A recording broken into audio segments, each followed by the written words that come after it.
All right, so a couple days ago, Jerome Powell was speaking at the Senate Committee on Monetary Policy, and he was asked a question by Senator Cynthia Lummis, and I am going to let this run for a little bit and see what they have to say and pick it back up after that. I was, I have a chicken and the egg question here. Um, Starting with TARP in 2008, uh, there has been a very aggressive printing of US dollars up until today, and it particularly uh, went on hyperdrive during that 22-month period of COVID. So, my question is, which comes first? Congress spending more, and so you respond by printing more money? Or are they separate considerations? I, I think it's hard to get my mind around that question. Um, we don't print money to fund the deficit. That's not what happens. But when the government borrows, it borrows. It issues. Basically, the government borrows to fund deficits. Is what happens. Right.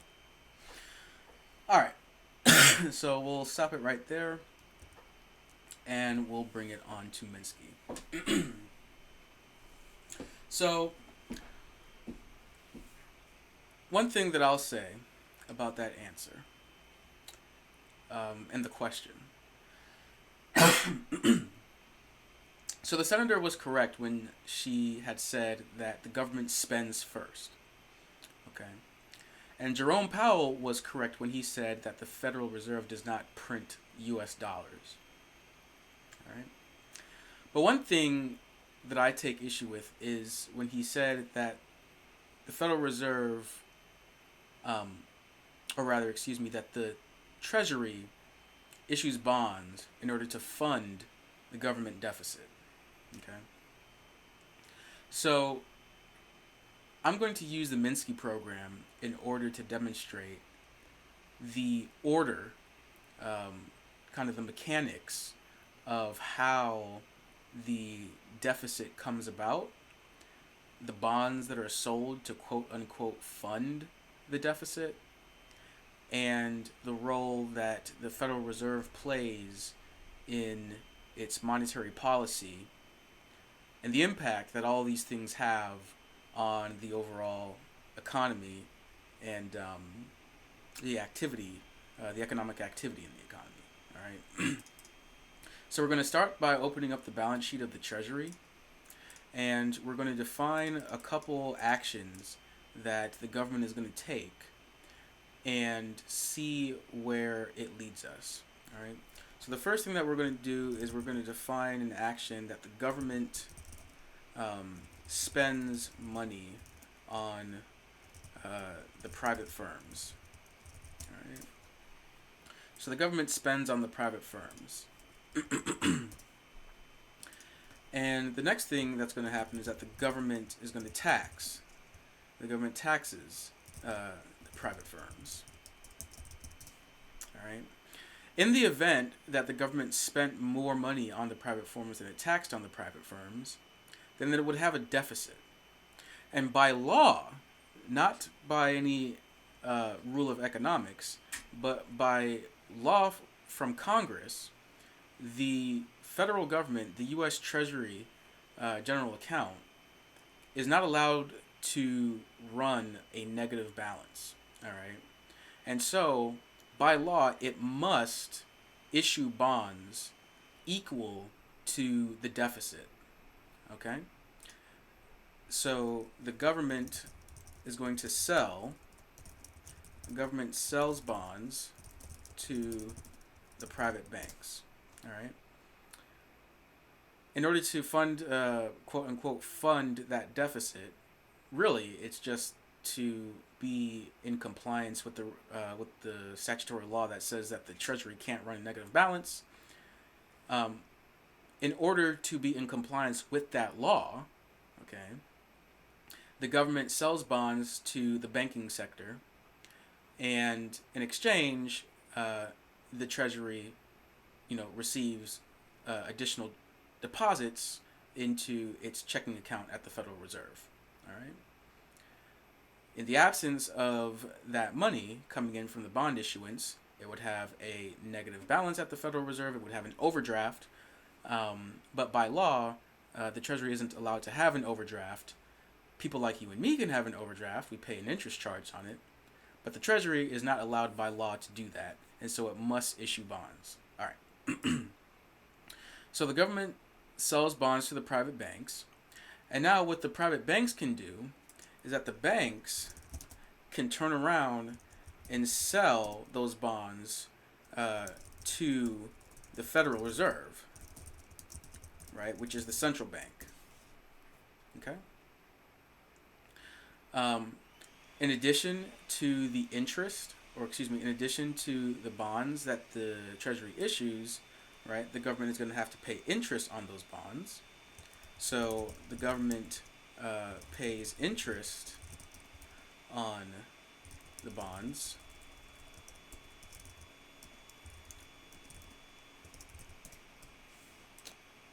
sold to the banks, pays interest on bonds sold to the banks. Okay.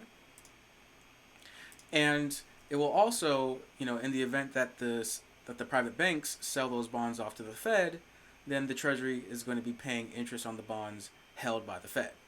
Okay? And as a matter of fact, I am going to say held by the banks. All right? And so the government pays interest on bonds held by the central bank. Okay? And so that is the sequence in which it takes place. The government spends on the private firms, it taxes the money later, any deficit that remains, the government sells bonds to the private banks in order to quote unquote fund that deficit. Okay? The banks can turn around and sell those bonds to the central bank if they choose to. Equivalently, the central bank can conduct monetary policy, which is simply just the buying and selling of bonds to the private banks, namely the buying of bonds from the private banks, which is commonly known as quantitative easing (QE), right? And the government also pays interest on all its bonds outstanding, and so it will the bonds that are held by the banks will get an interest payment, and the bonds held by the central bank also get an interest payment. So I have these as two different line items. Okay. And so now we can start to kind of define the assets and the liabilities that go along with these actions. Okay. So when the government spends on the private firms, right, that is going to drain assets out of their deposit account with the Federal Reserve. And their deposit account with the Federal Reserve is called the Treasury General Account. The assets in that Treasury General Account are bank reserves, okay, cash. Right? So we'll say that the asset, the first asset that we're going to define here in the balance sheet of the Treasury is going to be the reserves that are held by the Treasury. Okay, and the first of the liabilities that we're going to define is going to be the bonds sold to the private banks, or rather the bonds held by the private banks. So I'll say that the liability here is going to be the bonds held by the banks. All right. And then there is also going to be a column for the bonds that are held by the central bank. So the bonds held by the central bank, which is the Fed. All right. And that is all of the assets and liabilities that are going to appear on the Treasury's balance sheet. All right.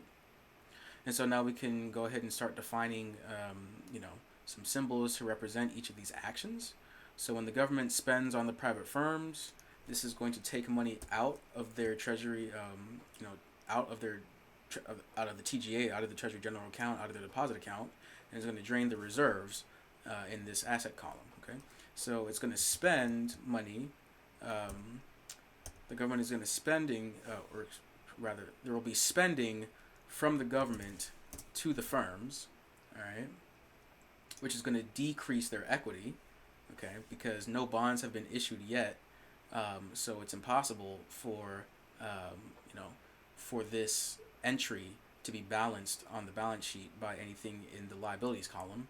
So it must necessarily come out of the equity. Okay, so there will be negative equity in the Treasury coming from the spending that the government does on the private firms.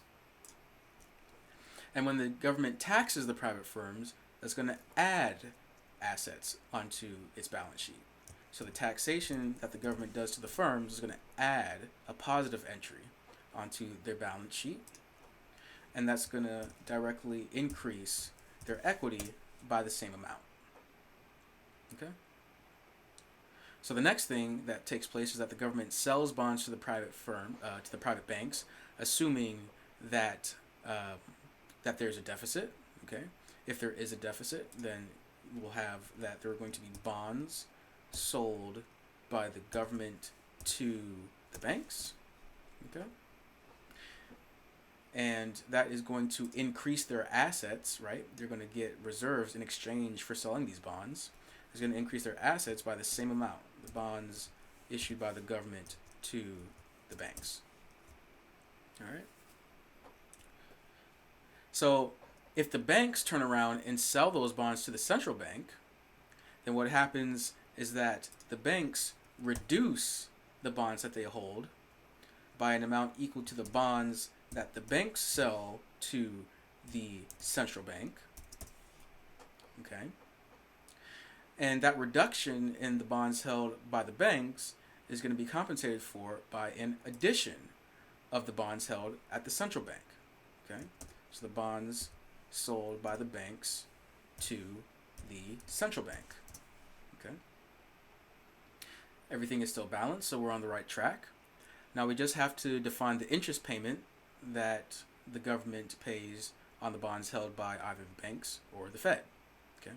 So when the government pays interest on those bonds, it reduces their assets by an amount equal to the interest that the government pays to the banks. Okay? And that's going to reduce their equity by the same amount, the interest that the government pays to the banks. Okay?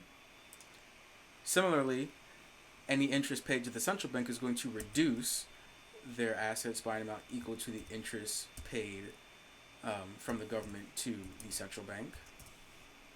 All right? And it reduces their equity in the same manner. There we go. All right. So now we have fully defined the balance sheet of the Treasury as it pertains to government spending, taxation, and the deficit, which is that residual of spending minus taxation. And then we've also defined the interest payments that go onto those bonds, assuming that there is a deficit, which needs to be quote unquote funded by bond issuance. All right. Okay. And we can see that nothing is necessarily stopping the Treasury from running negative equity. It's just a statutory regulation that it must do so. Okay. All right. So we'll click out of here, and now we'll go one column over to the Fed's balance sheet, and we'll bring in the entries that we defined in the previous balance sheet. So the Fed, the liabilities of the Fed are going to be all of the reserves that are outstanding in the banking sector or in the government sector. Okay. And the assets that it has are the bonds that it purchased from the private banks. All right. And so now we have all of the assets and the liabilities. We just imported them from the previous balance sheet. And now we just need to balance all of these entries appropriately. And because there are no additional liabilities or no additional assets that can be used to balance these entries, we can see that necessarily everything must be coming out of the equity column in order to balance the entries. Okay, so the bonds sold by the government to the banks is going to increase their is going to increase the reserves held at the Treasury, and equivalently is going to decrease the equity of the Federal Reserve. Okay, so this is going to be minus the bond issuance of the government to the banks. All right. And we're going to basically just do the same thing with each and every one of these entries. Okay, so we'll have that that the government, when the government pays interest on the bonds held by the pays interest on the bonds held by the private banks, right? That drains reserves out of their account, right, and increases the reserves on the.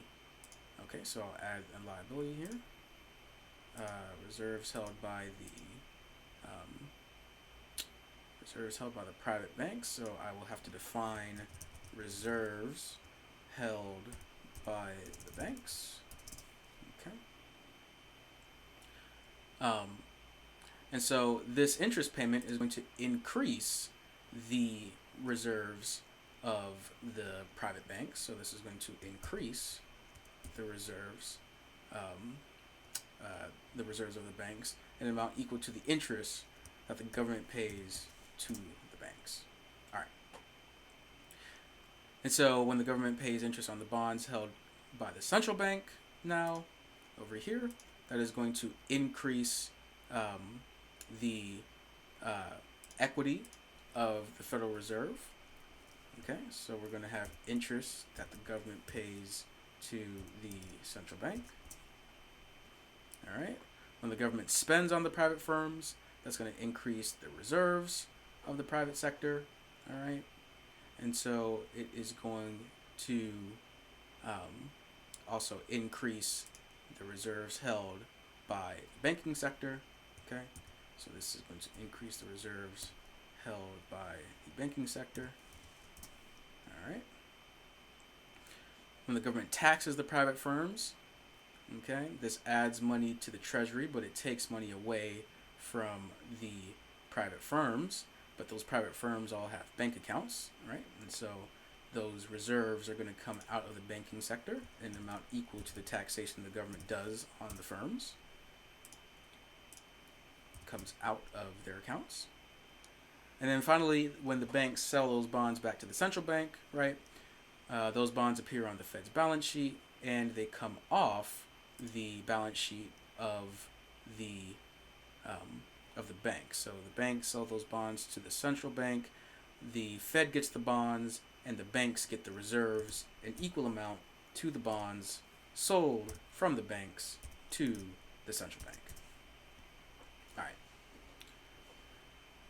So the next thing that we'll do, we're just going to go ahead and fill out what happens to the private firms, right? Because the private firms are the ones who are being spent on and taxed. Okay. So we're going to come over here, and we are going to let's see here. Add. What do we have? We've got reserves held by the banks, bonds held by the banks. So before I actually do it for the firms, then let me import the assets and liabilities onto the private banking sector. Okay, so we'll have assets are going to be the reserves held by the banks, right? And we're also going to have the bonds held by the banks, okay? And now we can balance all of these entries, okay? So when the government pays interest on the bonds held by the banks, that increases the equity of the banks. All right, so the interest that the government pays to the banks. When the government spends on the private firms, That increases the reserves of the bank in an amount equal, right? Okay, so that's there. And it is going to, let's see here, it is going to increase their deposit accounts, right? So that's the spending that the government does on the firms, increases their deposit account. The taxation that the government does on the firms takes money out of their deposit account in an amount equal to that taxation. And then finally, when the government sells those bonds to the private banks, okay, so the banks get the bonds, but they lose reserves in equivalent to that, to the bonds that they purchased. Okay. So now the bank's balance sheet is balanced. And now we can go to the private firms, last but not least, and balance their account. Okay, so the spending that the government does on the private firms is not going to be counteracted by any additional liabilities, so it goes directly into the assets column. So the spending that the government does on the firm increases the equity of the firms, and then the taxation that the government does to the firms reduces the equity of the firms. All right. Okay. So now we have defined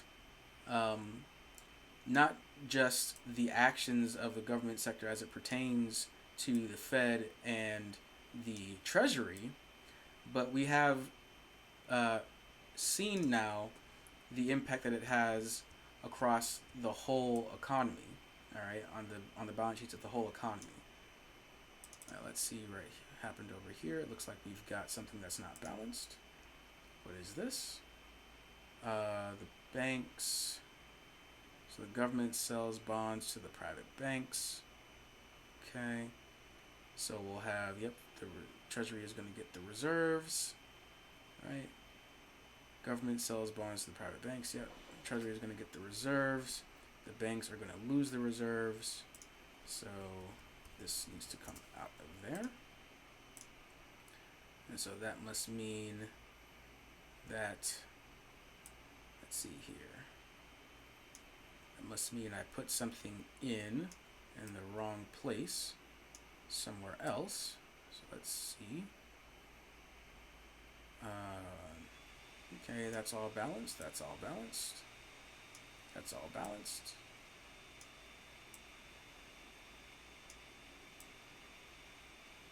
Okay, cool. So everything's balanced now. Alright, so now that everything is balanced, we have all of our balance sheets complete. We can go down and start defining the same thing. We can just recreate all of these lines that we just did in the balance sheet, and now we can convert them over into equation format using the circuit diagrams. Alright, so that's what I'm going to do in the next video, and I will see you then.